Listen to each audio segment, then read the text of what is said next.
Welcome to Gundagai, home of legends, history and a whole lot of character. We kick things off with a visit to the famous Dog on the Tuckerbox, explored some quirky shops and grabbed a bite to eat at the local bakehouse. We unlocked the haunted past of the old jail, wandered through one of the biggest regional museums we've ever seen and wrapped it all up at a one-of-a-kind pen museum. Oh, and we left our mark with a Roaming with Russell sticker along the way. Let's explore Gundagai. Gundagai is just under a 4-hour drive from Sydney. Hey guys, welcome back. In this episode, we are in a little town called Gundagai. So we're going to go and check this little place out. I've been very excited about coming to this one because there's the Dog on the Tuckerbox. See you soon.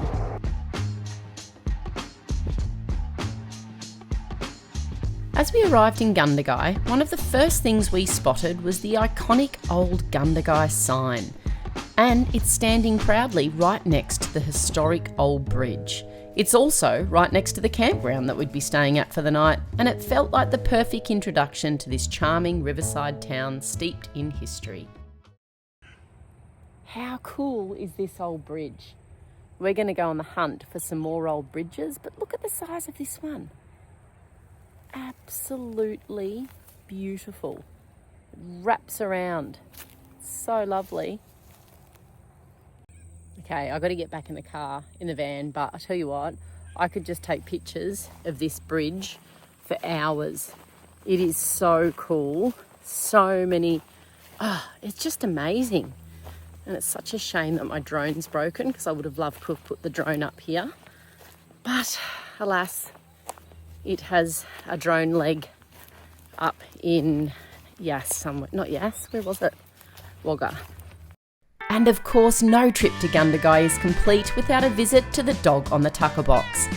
Just a short drive out of town, this legendary little pooch has been loyally guarding his lunch since the 1930s, and he is still a favourite stop for travellers passing through. Just got to the Dog on the Tuckerbox, and it looks quite busy, but there's no one there at the moment, so I'm going to go get a picture of it all. The Dog on the Tuckerbox is a tribute to the pioneers of the region, based on a legendary poem. It shows a loyal dog guarding his master's lunchbox 5 miles from Gundagai.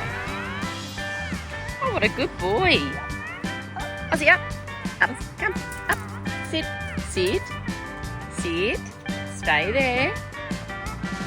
What a good boy. And it looks like the legends got company. Aussie and Billy took their turn guarding the Tuckerbox. True blue Aussie icons, just like the statue itself. We couldn't resist popping into the Tuckerbox Cafe, right next to the famous statue. It's packed with Aussie treasures. It has metal ornaments, locally made produce, soothing pet balm, hats, and of course, every kind of Dog on the Tuckerbox souvenir you can imagine.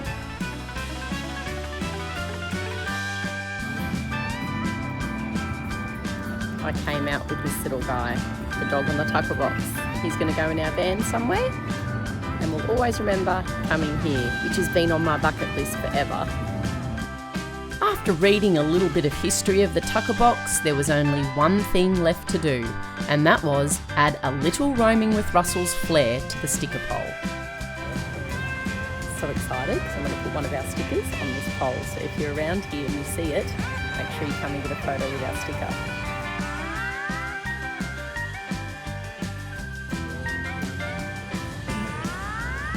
And we couldn't leave without letting Fat Foxy have a turn on the Tuckerbox.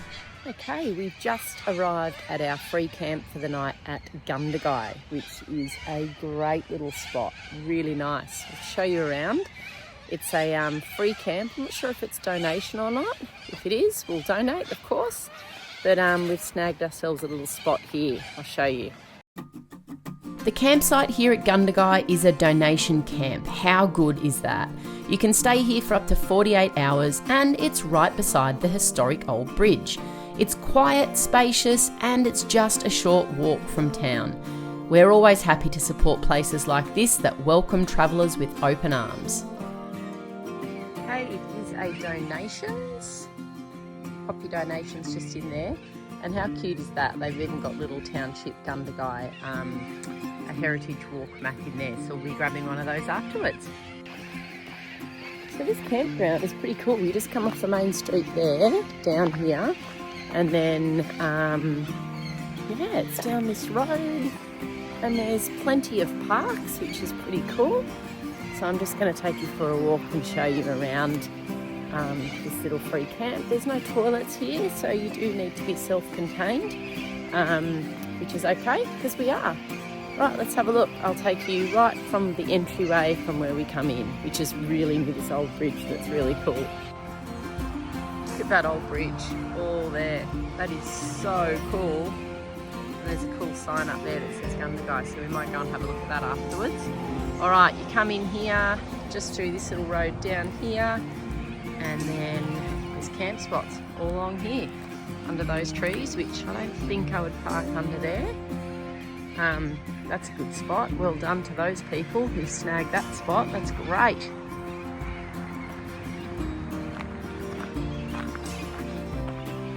That's also a good spot.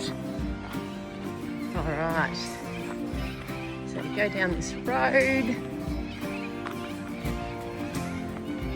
And town is just up there, which is great. So all within walking distance, which is good.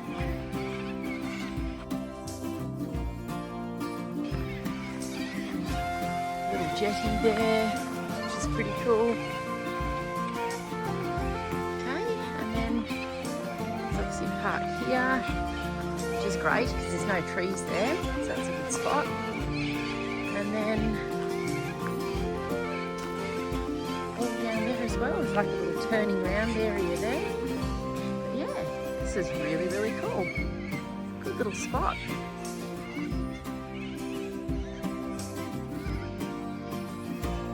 This campsite really does feel like you're right out in the middle of the country. We let the fat foxy out to stretch his leg, have a good sniff and a quick wee, and then we grab the Russells and we hit the road, ready to explore everything Gundagai's town centre had to offer. Alright, Fat Foxy is in the van having a snooze, and we are going to head up to the main street of Gundagai to see what's going on. There's a museum over there. It's quite a decent hill, isn't it?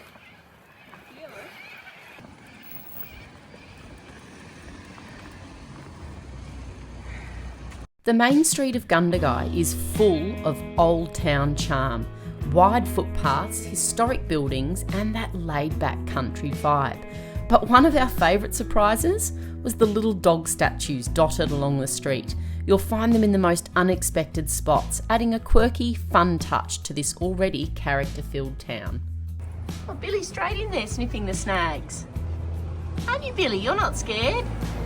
It's a cool cafe behind me called the Niagara Cafe, and I saw heaps of signs for it, so I'm going to go in and have a look in a second. I was just about to go and check out the Niagara Cafe when this vintage red and white car rolled up and parked right out the front, like it was straight out of a postcard. Stepping inside the Niagara Cafe feels like stepping back in time. The original booths, the retro signage and tiled floors give it that classic 1950s vibe. Look at the Russells waiting patiently. Good Russells. Okay, it's the Gundagai Courthouse and it's open from 9 a.m. to 1 p.m, Monday to Friday, closed public holidays. We kept wandering through the streets of Gundagai, peeking into the windows of quirky little shops. Most of them were closed for the day. One that really caught our eye was the Photography Museum. It looked super cool, and if you're ever in town when it's open, definitely pop in. And the entrance to this museum is just in that shop there. If you're here and it's open, you want to go and have a look, that's where you go, in this little shop here. Love all these beautiful old buildings with the old tiles, with the roof. Roof so beautiful. Bidgie Cakes, that looks closed. Oh, the bakehouse is open. That's a bit exciting because I'm actually hungry and it's lunchtime. The Gundagai Bakehouse has been around for generations.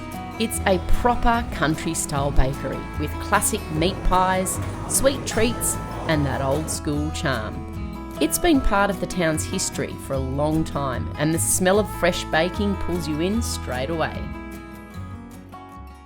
So the bakery was heaving, absolutely heaving. So I got 2 plain pies, which Emma's about to show you in here. Bit hot though, so very hot. And a pizza thing, bread. Ooh, Aussie likes that, don't you? And a caramel slice for later. So we're going to try it and see what it's like. Thoughts on the pie? It was good. Like it tasted nice, but it was a bit hot, and my whole base collapsed, which made me a little irate, frustrated, and I had to scoop it up with my hands, and Aussie helped me. So yeah, good taste, but needed more solid base. What about the pizza? Pizza was delicious. Gone. That's what's left. With full bellies, we figured it was time to walk off lunch, and what better place to do that than the old Gundagai Gaol. So off we headed. We were ready to explore. Right, we are going to head to the Gundagai Gaol to see if it's open and to see if we can take doggies in there. So one thing about Gundagai is it is hilly. And after tackling one of Gundagai's many hills, we got to the jail, only to realise we needed to grab the key from the visitor centre first. Got to the jail, however, it says you need a key. So you've got to hire your audio tours from the Gundagai Visitors Information Centre, which is 249 Sheridan Street. So we're going to head there and get ourselves a key. So off we went, back down the hill towards the visitor centre to grab the key for the jail. Bit of a detour, but in a town like Gundagai, even the walk's part of the adventure. On the way, we made an unexpected discovery. Billy is not a fan of life-sized human statues. So we arrived at the park, which is where the visitor centre is, and Emma stayed outside with the Russells and I went in to see how we go about getting into the jail. Okay, visitor centre is here, so I'm going to go in and get the key so we can go into the jail. Okay, so I've got the bag, it's got audio sets in here. They were $10 per adult, and I asked about puppies and she said, I don't know you've got puppies. Anyway, I said our dogs were very well behaved, so let's go to the jail. Here's another Tuckerbox pup, Chip, outside the pub. All right, got the key, we've got our headset, we're going to go in. All right, we've got to go through this gate. We're in the courtyard, which is stinking. This is the courtyard of the jail. As we stepped inside the old Gundagai Gaol, it was like walking into another time. It was built in the mid-1800s, and this place once held bushrangers, petty thieves, and some of the town's most notorious characters. The thick stone walls, heavy iron doors, and narrow cells paint a stark picture of life behind bars in colonial Australia. Let's go. Come on, Oz.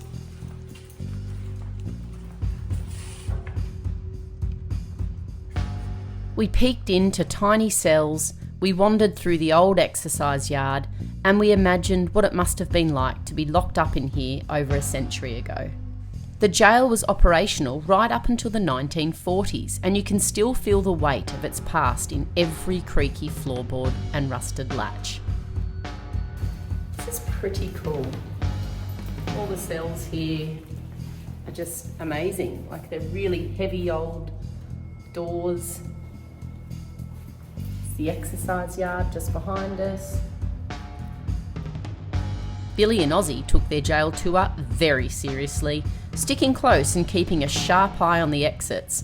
Pretty sure they weren't keen on getting locked up in one of those old cells. Every creak and clang had them double checking we weren't leaving them behind.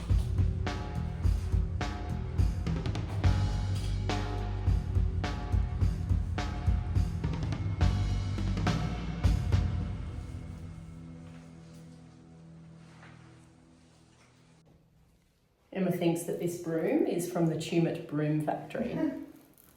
That bed doesn't look very comfortable, does it? No. Saw back at the end of that. Imagine not being able to see outside. Just being stuck. Horrific. We headed outside to check out the external residence, once home to the jail manager and his family. Built from solid brick in the late 1800s, this house was where work and home life collided. Just metres from the cells, the manager lived here while overseeing the day-to-day running of the jail. And it's a sturdy reminder of how closely tied life was to duty in those earlier days of Gundagai's justice system. And if you're into the paranormal, Gundagai Gaol has a few spine-tingling stories to share. This old lockup has seen its fair share of grim history. Bushrangers, outlaws and desperate souls once filled these cells. Over the years, many visitors and staff have reported strange happenings, unexplained footsteps, doors creaking open on their own, and sudden cold spots that make your hair stand on end. Before we left, we wandered through the small garden outside the jail. It's peaceful now, bright flowers, shady trees, and old stone paths softening the heavy history of the place. It's hard to believe such a quiet spot sits just outside those brick walls. As we stepped further through the buildings, we came across some rooms lined with history. Walls covered in photos, records, and personal stories from Gundagai's jail's past. One that really stood out was the story of Andrew George Scott, better known as Captain Moonlight. While awaiting execution in 1880, Captain Moonlight wrote a heartfelt letter to the mother of his close companion James Nesbitt, saying his hopes were my hopes, his grave will be my resting place. Though denied it at the time, they were finally buried together in Gundagai in 1995. Our visit to the Gundagai Gaol was a step back in time, full of stories, mystery, and a few goosebumps too. If you're in town, it's absolutely worth unlocking the past. Just don't forget to return the key.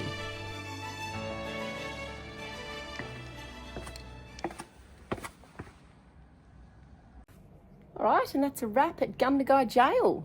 Do you think it's worth coming? Definitely, it was really interesting. It's really... Hey? It was good. Really good, and it's awesome how you can actually go through and you have to open up, you get this little key and you open up everything by yourself and you get to come through. So absolutely make sure this is on your to-do list when you come to Gundagai.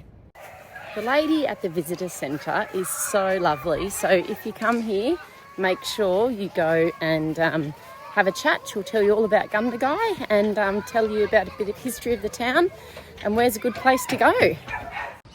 On our way back into town, we passed some more of Gundagai's quirky charm, those little dog statues popping up in random places. I love that all along here in the streets they've got little dogs and they're named all different things. It's so cute. This is Coop. There's signs sharing stories of local residents. Okay, all along the main street here in Gundagai are these plaques and their information and history about some of the locals here. So have a read, it's really interesting. This one here, Nancy, rescued 49 people from the floods in 1852. She did a lot more than that, so have a read. And you can't miss this amazing artwork. Look at these cool silos. Silo art, right in the middle of Gundagai. On our way back to the van, we passed some funky old buildings and it was time for Emma to go back and relax with the pups, and I was heading to the museum to see what was inside.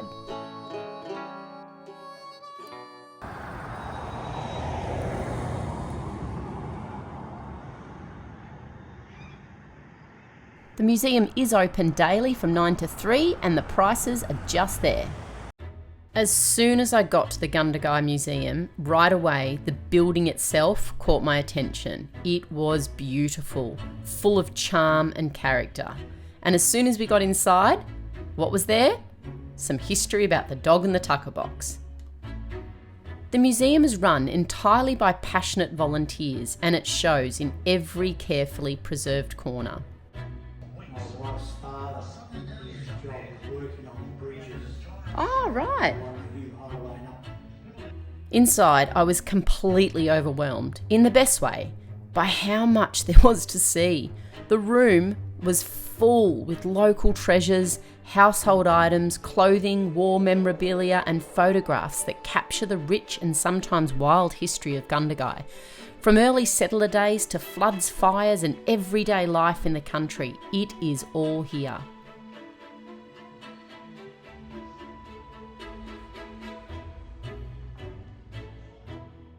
There was cowbells, there was old furniture, just everywhere you looked. There was just every possible item you could think of, everywhere.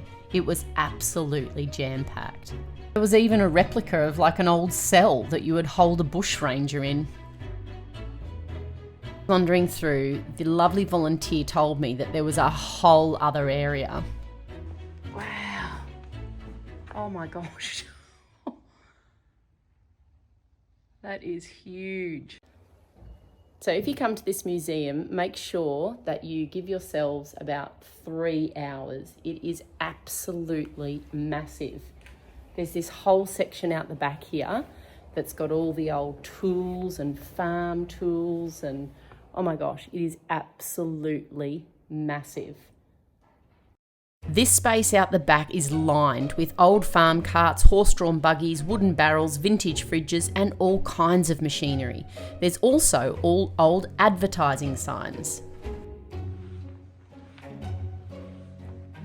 I used to love that drink. I still do actually. I feel like one now. I could not believe how huge this museum was. It was filled with more old farm carts, vintage tractors, horse-drawn buggies, and even a life-size replica of a man riding in a cart. There were weighing machines, buckets, old farm tools, wooden barrels, and rusty relics of rural life scattered throughout. And just when I thought it couldn't get any quirkier, I found an entire section dedicated to old-fashioned baths. Whoa, I did not realise that that museum was going to be so amazing. Wow, so much history in there. Make sure you get in there and have a look. And as I said, give yourself about 3 hours because it is jam-packed of history from Gundagai. All right, and now it was time to head out and find the old Gundagai railway station. The old Gundagai railway station was opened in 1886 and it was once a bustling stop along the Tumut branch line, connecting rural communities to the wider world.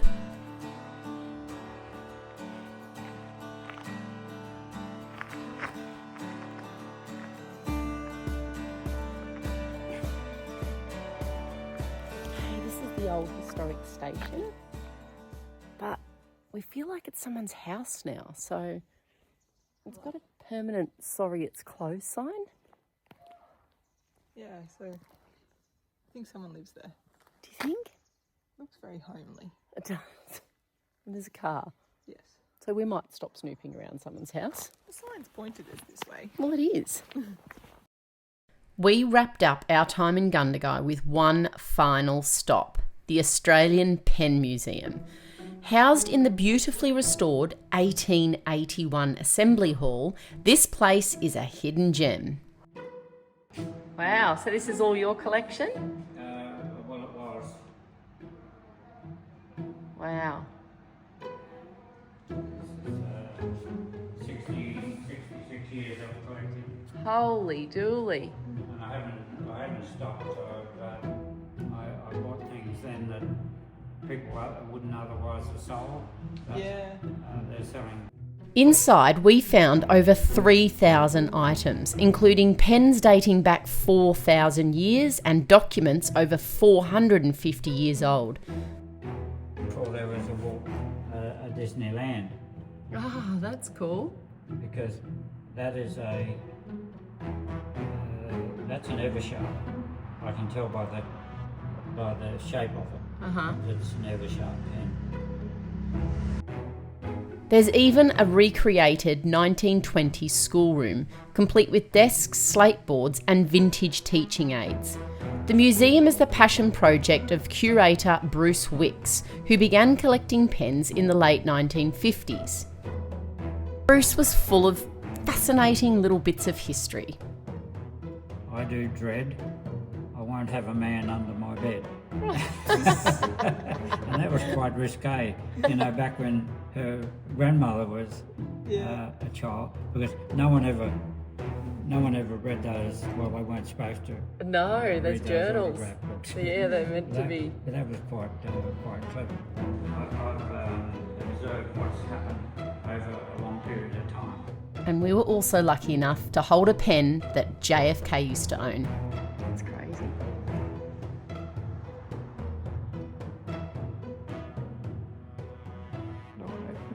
No, you don't want to open it. Don't want to drop it. Not that one. And just to prove it, I've got an old photo here. Now, this is President Kennedy in 1962. Now, he's handing a pen to a Filipino senator, and he has just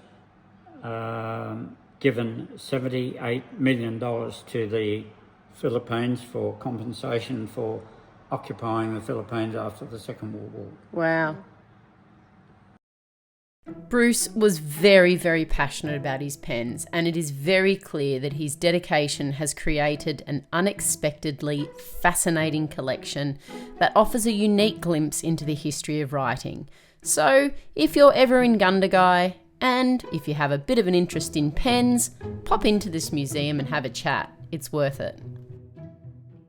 As we took one last look at the iconic old Gundagai Bridge, it just felt like the perfect way to end our visit. This timber beauty stretches across the flats like a ribbon of history, connecting the past to present. And just like the town itself, it's full of charm, character and stories. Gundagai, thanks for the memories. We'll see you down the road. Thanks for watching this episode, guys. If you liked it, hit the like button. And if you want to see more of our episodes, press subscribe because it's free.